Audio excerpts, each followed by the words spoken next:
Sielomaina. Atsargiai ištraukiu vinis iš prikaltojo sapno. Mano Morfėjo delnai kruvini, švelnėjus nušluostai drobinės suknios kraštu ir tarp lūpų dedi į čiobrelį susuktas smilga. Ta akimirka mano veidas pavirsta laukymė.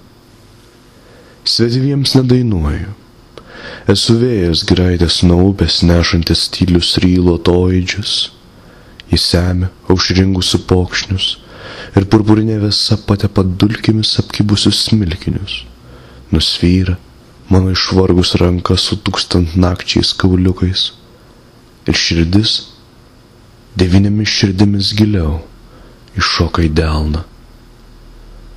Tas miestas anapus pilnas nerakinamų durų. Už jų tyliai alsuoja miriadai mirties siluetų. Jų užriša mano akis kvapniomis žolėmis. Leisk man būti baltuoju šešėliu vynuogienojoje ir apakti prieš lietų ugnies, prieš belaikį dūlėjimą ir grėsmingus kaminų suodžių spjūvius. Ji palinksta, raminančiai virš suskilusio veido, ir srauni beverpetė šviesa iš lūpų į lūpas padega kūnus. Palieka tik šnabždantis vidurnaktį dobilas.